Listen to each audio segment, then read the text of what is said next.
The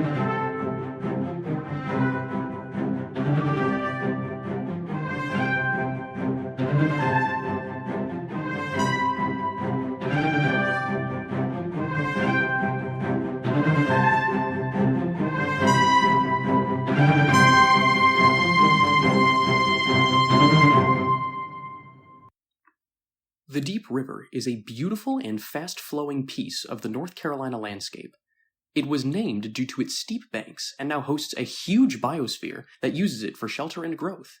However, the Deep River also has a fascinating history, as it was used by many peoples from many different walks of life, from indigenous North Americans to colonial Europeans, all the way to industrious Americans who used it for many different businesses.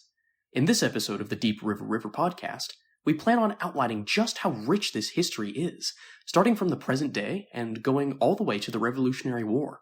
If you were wondering about the pre-contact times, then don't worry, we've got you covered. Another episode is in development where we will be covering the pre-European contact era of the Deep River and how the indigenous North Americans used it. As many others can attest, the Deep River means so much to the community that surrounds it, but it's really hard to put it into words about what it truly means to those who live around it. So I think when you go stand at a place like Riverside Park in Franklinville or Faith Rock or some of the beautiful sections of the river, or even some of the industrial sites that are not that beautiful, or House in the Horseshoe, you just get a sense, you just get a feeling that something happened here that was important. Absolutely. And it communicates before it's understood. That was Ross Holt, the director of the Randolph County Public Library. We were able to get him for an interview to help educate us about the Deep River and its rich history that lives along it. One of the major facets of the Deep River we were able to glean is that it has always been a place of give and take, as there have been many industries placed along its rushing waters. The factory at Cedar Falls, which was the first textile mill, has been named as the site of the North Carolina Textile Museum, which is going to be a state museum on the par of the Transportation Museum in Spencer, if we can ever get it funded. It'll take time. And that also incorporates the Franklinville Mill. So you can walk through literally all this history. Right. And if the Textile Museum, if it materializes, it's going to be a major draw. Mm-hmm. So the river is still providing economy for Randolph County and recreation and leisure. Mm-hmm. Randleman Lake, which was created in the 80s and 90s, a water source, offers boating and fishing and that kind of things. As Mr. Holt was able to tell us, the Deep River has always been able to provide for the people living on it, in one way or another. As for the factory he mentioned, the Cedar Falls Industrial Cotton Textile Mill was established in 1848 by the Cedar Falls Manufacturing Company, which was actually the first textile mill in Randolph County, North Carolina. Water sources like the Deep River have always been places where people come together and build a community and a place to settle down, and why wouldn't they? A source of water like that provides more than just a neat landscape. It can provide a source of water, a source of food with the biosphere that runs through it, and a method of transportation. However, while the Deep River has had its share of economic triumph and fame, that doesn't mean that it didn't have any hardships going along its steep banks. Randolph County has two big cultural exports. One is the rocking chair that John F. Kennedy used when he was president, that was made in Randolph County, that had a bend in the frame that suited his back problems. Oh, wow. And it became world famous. And they're called Kennedy rockers. They're all over the world, but they were manufactured in Asheboro. But the other one is The Ballad of Naomi Wise, which is a murder ballad. Mm-hmm. Naomi Wise was a young woman of limited means who was drowned in the Deep River by her false lover, Jonathan Lewis, in 1807, I think. Lewis was held for trial, but he escaped. He was brought back 5 or 10 years later and tried, but the witnesses had all either died or gone away, and he was acquitted. And it's said that on his deathbed he confessed. But a murder ballad arose detailing this situation. and it has gone worldwide. It was recorded by Bob Dylan in 1961 in Minnesota. It's been recorded by Doc Watson, but by people around the world. There are other places that claim it as their own, but she was a Randolph County person, and it's happened in the Randleman area. And a couple from Randleman, Hal and Eleanor Pugh, have recently written the authoritative, definitive account of the Naomi Wise situation. And she was a poor young woman, and Lewis was an up-and-coming businessman in Asheboro. He was a clerk for one of the wealthiest men in Asheboro, had good family connections, and Naomi was pregnant. And so that story talks about the situation of women, especially poor women, in that era, it's a famous bit of Randolph County lore. Going a bit further back into the past, the Deep River was also a battleground for a war that defined the United States as a sovereign nation, the Revolutionary War. When the war moved into the South, in 1778, 1779, the war in the North stalemated. The British were in New York. George Washington and the Americans couldn't dislodge them, but the British weren't strong enough to go out and, wipe out the American army. So the British changed their strategy, and they figured if they could conquer the southern colonies one by one, they could kind of choke off the revolution. Mm-hmm. So they invaded Savannah in 1779, Charleston in 1780, and then moved into the interior of South Carolina. Mm-hmm. So, of course, the Americans had to send an army to confront them. Mr. Holt also told us about the action that North Carolina saw specifically, even when the war had reached its near end after the Battle of Yorktown. One of the things I didn't mention when we were talking about the Revolutionary War is that from 1781 to 1782, including after the British surrender at Yorktown, there was this brutal and bloody partisan civil war along the Deep River in Randolph and Chatham counties. A loyalist commander named David Fanning had come from South Carolina right before the British invaded to raise, militia in support of the British. And he made his headquarters at Cox's Mill at Buffalo Ford on Deep River, where the Continental Army had camped on its way to Camden. This was a year or so more later, and it was a fortified camp, and he raided out there. It was both sides burned the houses of their opponents. It really was a brutal conflict. You could leave your house one day and be on the road going to the courthouse or the store or something, and be stopped by an armed band who would say, "Who are you for?" And if you gave the wrong answer or an inadequate answer, they'd hang you. I mean, it was that brutal. One particular story that can still be seen and felt even today is the skirmish that took place between Patriots and Loyalists at a site known as the House in Horseshoe. For this, we brought out our second interviewee for this episode, the manager of the site of the Austen House, Kevin Melvin. So the house or the property, it's a house that was built by Philip Austen in roughly or between 1782, 1784. He lived there not temporarily, but he lived there for a time. During his occupation of the house, it was the site of a skirmish during the Revolution. Austen was a colonel in the Patriot militia for that area. And then you had another individual in that same vicinity that was a colonel of the Loyalist militia. So they were loyal to the crown. And they butted heads on a lot of things, which, as you may well know. As Mr. Melvin is the site manager at the House in the Horseshoe, also known as the Austen House, he was able to give us a description of the site and what exactly went down there on that fateful day in 1781. At the time of the skirmish, it is said that Austen has roughly about 25 guys on the property. It is said that David Fanning has about 50, so they're outnumbered. Philip Austen and his folks are. Austen had posted a couple sentries around the house to keep watch. All the sentries end up falling asleep.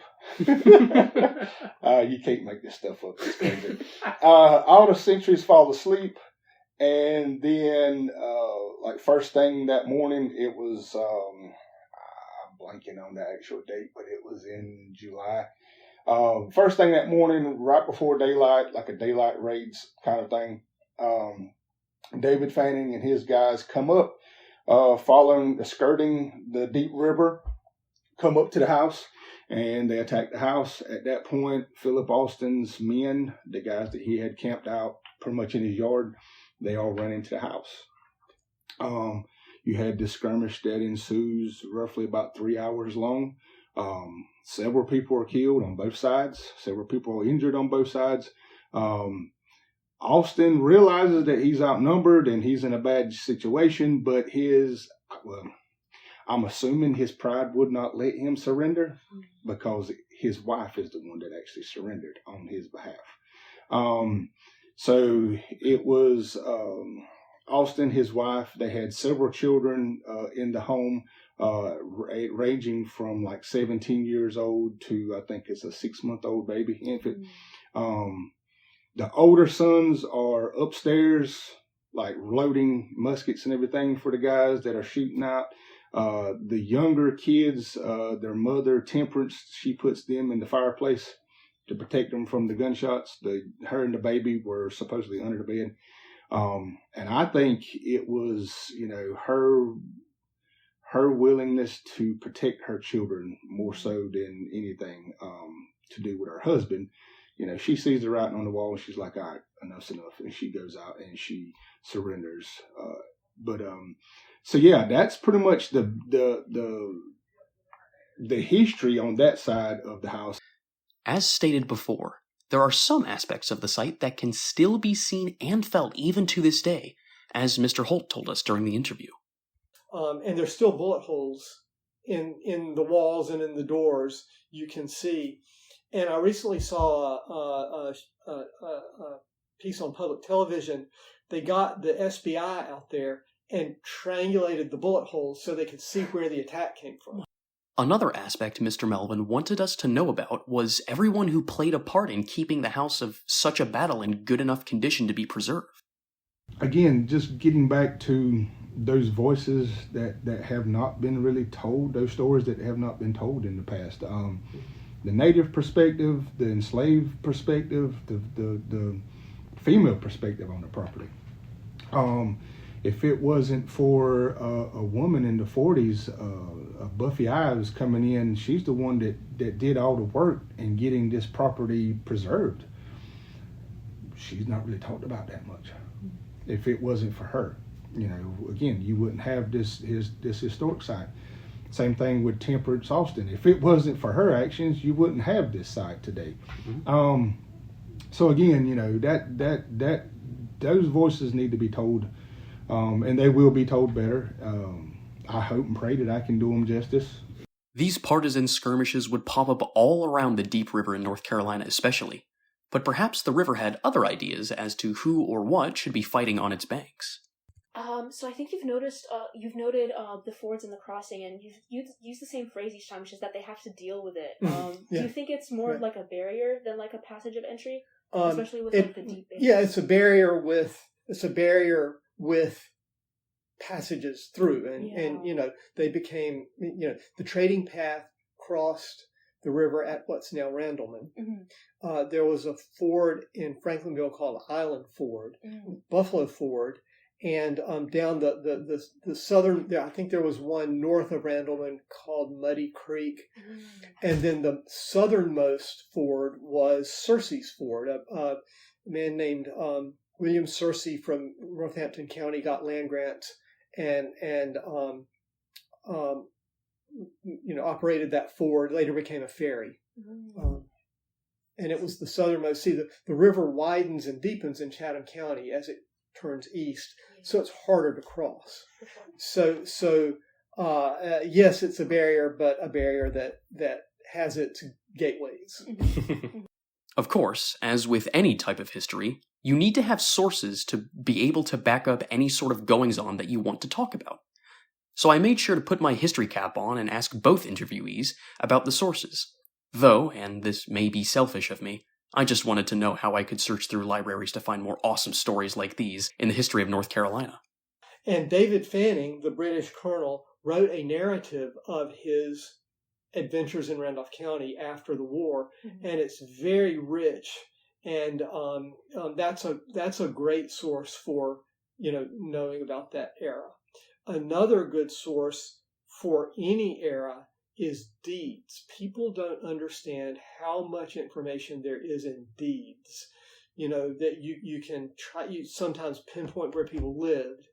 And so when you have other accounts, you can match up and find out where things happened and locate things. You learn about family situations in deeds, who gets the property after the patriarch dies, that kind of thing. So deeds are a very rich source. There are several 1830s accounts based on people who talked to participants in the era and wrote them up in the 1830s, 1840s, 1850s.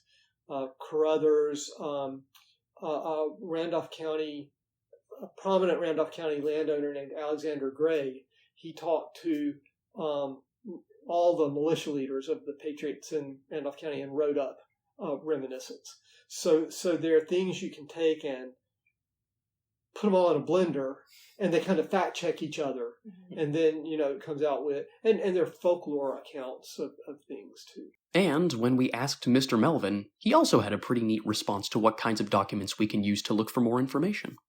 There's quite a few. I'm blanking on any of them right now. But no, so I know UNC Chapel Hill has quite a few maps. For the most part, that's where I go to look at for maps and everything. You got the Smithsonian; they have quite a bit as well as far as material culture, native wise, as well as colonial time period. I mean, it can be something as simple as a basic Google search in a lot of cases. If you want to drill down to specific, sources, documents, books, that sort of stuff. Colonial records, pension records from the Revolutionary War, census records. The funny thing about census records is before, I think it's 1850, it only lists the head of the household. Everybody else is pretty much just a number, more or less. I think it was in 1850s when they started listing everybody in the house, and at that point it was only first name. So I think that's a turning point when it comes to census records. But census records can tell you a lot. Pension records can tell you a lot when you're looking for stuff related to service in the military or whatever. So yeah, even down to like Spanish records from the 1500s coming through. With that, you have to learn how to either speak Latin or get a good translator. And there's some translator software out there on the internet and everything that does a pretty good job. So like even when I've been doing research on when the Spanish came through, the De Soto and the Pardo and all that crowd, everything was written in Latin at that point. So you have to go through translations and stuff, what little bit you can find.